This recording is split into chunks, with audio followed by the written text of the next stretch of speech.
Hello friends, हम लोग जो है इंडिया और लैटिन अमेरिका के रिलेशनशिप को देखने जा रहे हैं अब। देखिए, लैटिन अमेरिका की अगर हम बात करें तो लैटिन अमेरिका बेसिकली जो है, पहली बात तो ये आता है कि लैटिन अमेरिका को लैटिन अमेरिका क्यों कहते हैं। तो लैटिन अमेरिका इसलिए कहते हैं क्योंकि जैसे इंडिया के अंदर जो है कहा जाता है कि संस्कृत जो है that is the mother of all languages, ठीक है ना। उसी तरीके से आपका जो है यूरोप के अंदर जो है आपका कहा जाता है Greek and the Latin is the mother of all languages, ठीक है ना। तो क्या हुआ कि आप जो लैटिन है क्या कहते हैं, मतलब कि वो बेसिकली क्या था कि ग्रीक तो आपको पता है ग्रीस में बोले जाने वाली लैंग्वेज थी। और जो लैटिन है, लैटिन क्या कहते हैं मतलब कि जो है आपका आपका जो है क्या कहते हैं इटली और स्पेन और पुर्तगाल में बोले जाने वाली लैंग्वेज थी। तो बाद में क्या हुआ कि स्पेन और पुर्तगाल के ही मतलब इन्वेडर्स ने जो है आपका इन्वेड किया आपका लैटिन अमेरिका के अंदर। और जो वहाँ के लोग जो यहाँ पे रहने लग गए, जो उनके ही जनरेशन के लोग जो आगे रहे यहाँ पे, वही लोग बाद में जो है मतलब कि यहाँ पे इसको लैटिन लैटिन क्या कहते हैं मतलब लैंग्वेज का उन्होंने काफ़ी इस्तेमाल किया, and that's why it became the Latin America, not rather I will south America. तो साउथ अमेरिका भी अगर आप सुनेंगे तो वो गलत नहीं होगा, लेकिन साउथ अमेरिका से ज़्यादा प्रोमिनेंटली यूज़ करा जाता है वर्ड लैटिन अमेरिका। इसके अंदर अगर आप देखेंगे तो सबसे ऊपर जो है आपको यहाँ पे वेंजुएला मिलेगा। वेंजुएला के बगल में आप देखेंगे तो यहाँ पे आपका जो है I will be saying Venezuela. Venezuela के बाद अगर हम देखें तो वेंजुएला के बाद अगर हम देखेंगे यहाँ पे, तो वेंजुएला के बाद जो हमारे जो नीले कलर में जो कंट्री है that is Colombia. Colombia, you know that Christopher Columbus जो है उसके नाम पे क्या कहते हैं इसका जो है नाम रखा गया है, ठीक है। उसके बाद इसके नीचे आएगा इक्वाडोर। इक्वाडोर जो है वो एक ऐसा कंट्री है जिसका नाम इक्वेडोर इसीलिए पड़ा क्योंकि ये इक्वेटर के ऊपर, इसका डोर इक्वेटर पे खुलता है, that is why it is known as the Ecuador, ठीक है। ये अभी हाल ही में केबीसी के अंदर इसके ऊपर क्वेश्चन पूछा गया था कि which country has been the name on the basis of equator of which country the name has been given। तो आई थिंक इक्वाडोर उसके अंदर राइट आंसर था, ठीक है ना। उसके बाद आपका जो है इधर हम देखेंगे, उसके बाद जो रेड में है वो रेड में आपका पेरू हो गया। तो यहाँ पे वेंजुएला, वेंजुएला, कोलंबिया, आपका जो है Ecuador and then Peru. Venezuela, Ecuador, Venezuela, Colombia, Ecuador, Peru. उसके नीचे अगर हम आएंगे तो दैट इज़ आपका अर्जेंटीना। ये जो आपका दिख रहा होगा दैट इज़ स्काई वाला, तो ये आपका जो है आपका क्या कहते हैं, सॉरी आप आपका क्या कहते हैं ये पेरू के नीचे चिली, ठीक है ना, चिली। और चिली के बगल में आपका जो ये पिंक वाला दिख रहा है दैट इज़ अर्जेंटीना। अर्जेंटीना के ऊपर इधर साइड को जो ग्रीन वाला है और आपका जो ये इधर इधर रेड वाला है, ऊपर वाला प्रागवे हुआ, क्या कहते हैं ऊपर, तो ऊपर से आप याद रखेंगे प्रागवे, ठीक है ना। प्रागवे ऊपर है, प्रागवे ऊपर है, और नीचे जो है आपका उरुग्वे है, ठीक है ना। उरुग्वे, उरुग्वे नीचे है, परग्वे ऊपर है। पर से ऊपर से याद रखेंगे परग्वे ऊपर है और नीचे उरुग्वे। और बीच में जो कंट्री, ठीक है, तो परग्वे उरुग्वे, ऊपर परग्वे नीचे उरुग्वे। और उसके ऊपर जो कंट्री जो हरी वाली है, सॉरी, देखिए नीली वाली कंट्री परग्वे है, लाल वाली कंट्री उरुग्वे है, और ये जो हरी वाली कंट्री है, हरी वाली कंट्री दैट इज़ बोलीविया। तो बोलीविया आपको पता होगा कि कहते हैं कि 19th सेंचुरी के अंदर जो है ये इस पूरे लैटिन अमेरिका के अंदर जो रिवॉल्यूशन लेके आए थे उन पर्सन का नाम था साइमन बॉलीवियर। और उनकी फ़ैन फॉलोइंग इतनी अच्छी थी कि उनके नाम पे एक देश ही का नाम रख दिया गया दैट इज़ बोलीविया। इसी पर्टिकुलर लोकेशन से वो आते थे, ठीक है ना। तो बोलीविया जो है वो साइमन बॉलीवियर के नाम पे रखा गया है। तो नीचे उरुग्वे, फिर पैराग्वे, फिर बोलीविया, इधर साइड को आपका अर्जेंटीना, इधर आपका चिली, चिली के ऊपर पेरू, पेरू के ऊपर आपका इक्वाडोर, इक्वाडोर के ऊपर कोलंबिया, कोलंबिया के ऊपर वेंजुला, और सबसे बड़ा जो कंट्री है दैट इज़ ब्राज़ील, ठीक है ना, ध्यान रखेंगे ब्राज़ील। एक क्वेश्चन पूछा जाता है कि कौन सी ऐसी कंट्री है जिस कंट्री का जो बॉर्डर है वो ब्राज़ील के साथ शेयर नहीं होता। तो आप देखेंगे उरुग्वे, पेरुग्वे, बोलीविया, और इधर ये अर्जेंटीना, इसका भी क्या कहते हैं, और जो पेरू है, ठीक है ना, और आपका Colombia, Venezuela, Guyana, Suriname, French Guiana, इन सब के बॉर्डर शेयर होते हैं। बस दो ही देश है जिनके बॉर्डर जो हैं इसके साथ शेयर नहीं होते, जिसमें एक है आपका इक्वाडोर और एक होगा चिली। तो चिली और एक्वाडोर जो है इन दोनों के बॉर्डर जो हैं वो ब्राज़ील के साथ शेयर नहीं होते। कौन से? इक्वाडोर, क्योंकि इक्वाडोर कोने में है, और दूसरी बात क्या, आपका चिली। तो चिली और इक्वाडोर यही दोनों कंट्रीज़ हैं जिनके बॉर्डर ब्राज़ील के साथ शेयर नहीं होते, वरना ब्राज़ील के साथ सबके शेयर होते हैं। और ब्राज़ील जो है इस कॉन्टिनेंट का जो है सबसे बड़ा देश है, ठीक है ना। ये देखेंगे आप, Brazil is a biggest country in the entire continent, ठीक है। और इसके बारे में आपको काफ़ी कुछ अभी जानने को मिलेगा। फिर ब्राज़ील के ऊपर जो ये दिखेंगे देखेंगे सबसे बीच में देखेंगे आपका ग्रीन कलर में जो दिख रहा है दैट इज़ सूरीनाम, इसको कहते हैं सूरीनाम। और इसके इधर साइड को जो है दैट इज़ गुआना, और इधर जो मिलेगा आपको ये भी गुआना है, गुआना गुआना, बट ये है फ्रेंच गुआना। और ये फ्रेंच गुआना के ऊपर आई थिंक मेरे हिसाब से फ्रेंच का जो है कंट्रोल है, that is Y French Guana कहते हैं। उसके नीचे यहाँ पर एक जगह पड़ती है that is Falkland island. Falkland island जो है यहाँ पर ये पड़ता है, और फॉकलैंड आइलैंड काफ़ी डिस्प्यूटेड रहता है क्योंकि ये अर्जेंटीना कहता है कि this is the part of Argentina, but वहीं पे जो है यहाँ पर यूनाइटेड किंगडम कहता है this is the part of United kingdom, और ये यूनाइटेड किंगडम का भी पार्ट बेसिकली यूनाइटेड मानता है, तो दैट इज़ ऑल। उसके अलावा ऊपर जो है इनको भी लैटिन अमेरिका कंट्रीज़ का अंदर ही माना जाता है, लेकिन बहुत जगह पे इसके लिए टर्म इस्तेमाल होता है सेंट्रल अमेरिकन कंट्रीज़। तो इसके अंदर भी देख लेते हैं कौन कौन सी कंट्री है। सबसे बड़ी कंट्री जो इसके अंदर है दैट इज़ मैक्सिको। तो मैक्सिको सबसे बड़ा देश है इसके अंदर सेंट्रल अमेरिका के अंदर। उसके बाद नीचे उतरेंगे आप, तो नीचे उतरेंगे तो आप देखेंगे सबसे पहले आपको क्या मिलेगा, सबसे पहले मिलेगा आपको ग्वाटेमाला। तो ग्वाटेमाला मैक्सिको दोनों के दोनों जो है बॉर्डर कंट्रीज़ हैं। उसके बगल में एक छोटा सा देश है देखेंगे आप, दैट इज़ बेलीज़। तो बेलीज़ और ग्वाटेमाला, बेलीज़ और ग्वाटेमाला दोनों की जो सरहदें मिलती है किससे, मैक्सिको से। उसके नीचे आएंगे तो देखेंगे आप होंडुरास, ठीक है ना, होंडुरास मिलेगा आपको। होंडुरास मिलेगा आपको यहाँ पे, होंडुरास मिलेगा आपको ईस्टर्न साइड में, और इस तरफ वेस्टर्न साइड में आपको सैन सेल्वाडोर मिलेगा। San Salvador is a first country, हालांकि ये सैन सेल्वाडोर पहले इधर हुआ करता था, ठीक है ना, इधर गुआना की साइड में, सॉरी गुआना कह रहा हूँ, हाँ गुआना के ऊपर साइड को, जहाँ पर पहली बार जो है क्रिस्टोफर कोलंबस जिस आइलैंड पे आया था, ठीक है ना, तो ध्यान रखेंगे। खैर सेल सेल्वाडोर क्या कहते हैं, सॉरी सेल सेल्वाडोर, ये सैन सेल्वाडोर नहीं, ये इल सेल्वाडोर है, ठीक है ना। तो आपका जो है सेल्वाडोर जो है क्या कहते हैं, इधर साइड को होंडुरास, उस साइड को, उधर ऊपर बेलीज़ हो गया, इधर गुआटेमाला हो गया। उसके नीचे उतरेंगे आप तो उसके बाद आपको मिल जाएगा कौन सा, निकारागुआ। कौन मिल जाएगा, निकारागुआ। निकारागुआ के बाद कोस्टा रिका, और कोस्टा रिका के बाद पनामा। तो पनामा के ऊपर जो है आपका कौन, क्या कहते हैं आपका कोस्टा रिका, कोस्टा रिका के ऊपर कौन, निकारागुआ। उसके बाद होंडुरास, होंडुरास के इधर एल सल्वाडोर, उसके उधर बेलीज़, और इधर गुआटेमाला, और ऊपर मैक्सिको। ये सारा का सारा जो है ये नक्शा पाया जाता है आपका किसका, साउदर्न अमेरिका और लैटिन अमेरिका। उसके बाद हम देखते हैं कि लैटिन अमेरिका और इंडिया के रिलेशंस कैसे हैं, दैट इज़ इम्पॉर्टेंट टू सी। तो सबसे पहले देखेंगे कि बिलैटरल रिलेशंस हमारे बीच में जो है वो किस तरीके के हैं। अगर हम बैकग्राउंड देखें तो बैकग्राउंड में हम देखेंगे कि सबसे पहले कॉलोनियल, पहली बात तो ये हम दोनों का कॉलोनियल पास्ट ऑलमोस्ट सेम है, क्योंकि उनके ऊपर भी यूरोप की कंट्रीज़ ने जो है राज किया, चाहे वो पोर्तुगीज़ हो, स्पेन हो और फ्रेंच हो।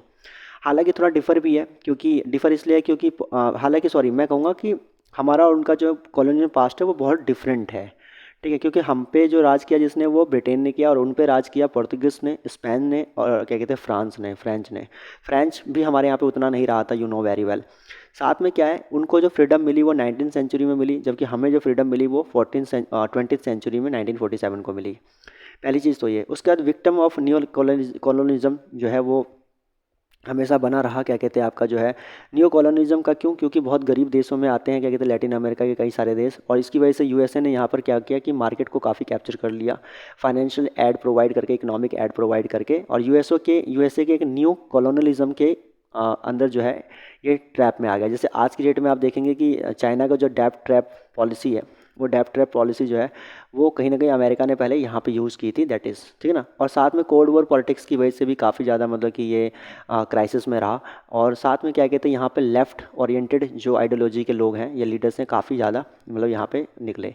तो कहीं ना कहीं हमारा और उनका रिलेशन उतना ज़्यादा आप नहीं देखेंगे। दूसरी बात अगर हम देखें कि बिलैटरल रिलेशन की बात करें, तो इंडिया और लैटिन अमेरिका के बिलैटरल रिलेशन को देखेंगे तो सबसे पहले क्या है, 3 फेसेस में देख सकते हैं। 1947 से लेकर 1960 के बीच में हमारे रिलेशन कैसे रहे। उसके बाद 1960 से लेकर 1991 के बीच में हमारे रिलेशन कैसे रहे, और 1991 के बाद ऑनवर्ड्स कैसे रहे। 1947 से लेकर 60 के बीच में कोई ज़्यादा सिग्निफिकेंट रिलेशन हमारे बीच में नहीं रहा। इसका कारण क्या हो सकता है, तो इसका कारण ये है कि पहली बात तो हमारे बीच में कोई कॉलोनियल लेगेसी नहीं थी, और उसके बाद हमारी जो पॉलिसी थी, इंडिया की पॉलिसी उस टाइम पे जो थी, आपको पता होगा कि नाम जो नॉन अलाइनमेंट मूवमेंट या एफ्रो मतलब कि क्या कहते हैं अफ्रीका एफ्रो एशियन क्या कहते हैं मतलब कि जो है आपका कॉन्फ्रेंस की तरफ हम ज़्यादा टिल्टेड थे। इस चक्कर में क्या हुआ कि हम लोग ज़्यादा मतलब कि जो है इधर क्या कहते हैं लैटिन अमेरिका की कंट्रीज़ पे फोकस नहीं कर पाए, ठीक है ना। और आपको पता होगा उस टाइम इंडिया क्लोज इकनॉमी थी, तो इकनॉमिकली भी हम इतना ज़्यादा मतलब कोलैबोरेट नहीं कर पाए इनके साथ। दूसरी बात क्या, 1960 से लेकर 1991 की बात करें तो यहाँ पे कोल्ड वॉर पॉलिटिक्स काफ़ी चल रही थी, और पॉलिटिकल इंस्टेबिलिटी जो थी इसकी वजह से काफ़ी ज़्यादा थी। तो हम उतना जुड़ नहीं पाए, लेकिन थोड़ा बहुत हमारे अंदर इम्प्रूवमेंट हुआ। यूएन सीटैट में और G77 में हम लोग मेंबर बने। उसके बाद इंदिरा गांधी विजिटेड, क्या कहते हैं, इंदिरा गांधी ने क्या कहते हैं मतलब कि जो है, हालांकि 8 देश क्या कहते हैं लैटिन अमेरिका के थे, वहाँ पे विजिट किए 1968 में। And recent PM also visited placed visit to the area to boost the ties between two. आपको पता होगा अभी इंडिया में मोदी जी भी जब आए हैं तो वो भी वहाँ पे घूमने गए थे, बट मोस्ट इंपॉर्टेंटली 1968 में सबसे पहले इंदिरा गांधी वहाँ पे गई। उसके बाद अगर बात करूँ आपका जो है उसके बाद क्या कहते हैं आपका जो है 1991 से जो है हम लोगों ने क्या कहते हैं यहाँ पे अपना फोकस स्टार्ट किया। अब ये क्वेश्चन बनता है कि 1991 से कैसे। तो 1991 में आपको पता है कि यूएसएसआर का जो है डिसइंटीग्रेशन हो गया, जो कि हमारा एक बहुत बड़ा मेजर पार्टनर था। और दूसरी बात यह है कि गल्फ़ वॉर हुआ। गल्फ़ वॉर की वजह से क्या हुआ कि गल्फ़ वॉर की वजह से जो है हमें जो है मतलब कि काफ़ी ज़्यादा इम्पोर्ट, मतलब कि हमें इंपोर्ट में कंसेशन नहीं मिला और हमारी इकोनॉमी काफ़ी डाउन थी। तो हम लोगों ने डिसाइड किया कि we will focus upon west. और वेस्ट में हम लोगों ने क्या कहते हैं, कहाँ पे, वेस्ट मतलब वेस्टर्न कंट्रीज़ की बात हो रही है। अमेरिका की तरफ हम लोग जो है वर्ल्ड बैंक IMF में हम गए पैसे के लिए। साथ में दूसरी चीज़ क्या हुई कि दूसरी चीज़ ये है कि हमने आसियान कंट्री पे फोकस करना स्टार्ट किया। और हमने एनर्जी के लिए जो है, एनर्जी के मामले में जो है हम लोगों ने एनर्जी और नेचुरल रिसोर्सेज के मामले में जो है हमने क्या किया, बाकी कंट्रीज़ के साथ रिलेशन, बाकी सेक्टर्स या बाकी डाइवर्सिटीज़ ढूंढने की कोशिश की। तो हमारे पास एक ऑप्शन तो हमारे पास आया था सेंट्रल अमेरिका और सेंट्रल एशिया। तो सेंट्रल एशिया में आपको पता है कि कजाकिस्तान, किर्गिस्तान, तजाकिस्तान, तुर्कमेनिस्तान और उज्बेकिस्तान के साथ हमने रिलेशनशिप स्टार्ट किए। उसके बाद जो हमने फोकस स्टार्ट किया वो हमने किया लैटिन अमेरिका, क्योंकि लैटिन अमेरिका भी जो है वो काफ़ी नेचुरल रिसोर्सेज में काफ़ी रिच कंट्री है। ह्यूज इकोनॉमिक पोटेंशियल है यहाँ पर, क्योंकि भाई आफ्टरऑल बहुत बड़ी पॉपुलेशन भी है यहाँ पे रहती है, तो हमारे लिए एक अच्छा मार्केट भी था।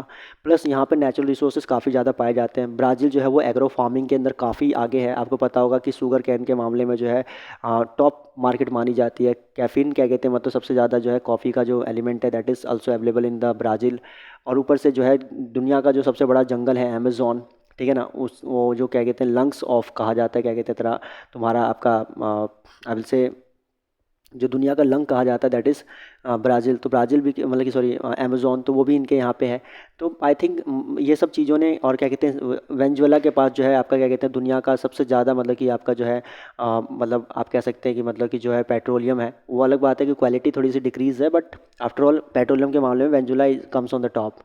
तो इसकी वजह से भी क्या हुआ कि हम लोगों ने अपना जो है मतलब कि ऑयल, मतलब कि आपका जो ऑयल्स के मामले में डिपेंडेंसी जो है वो वेस्ट से थोड़ा सा शिफ्ट करने की सोची, और इसके लिए हमने जो है बेस्ट पार्टनर के तौर पे लैटिन अमेरिका को देखा। उसके बाद जो है क्या कहते हैं इंडियन इंडस्ट्रीज़ के लिए मैंने बताया कि एग्रो इंडस्ट्री बहुत इंपॉर्टेंट है, उसको ग्रो करने के लिए यहाँ के जो मतलब कि जो आपके शुगर कैन और ये सब चीज़ें बहुत इंपॉर्टेंट थी।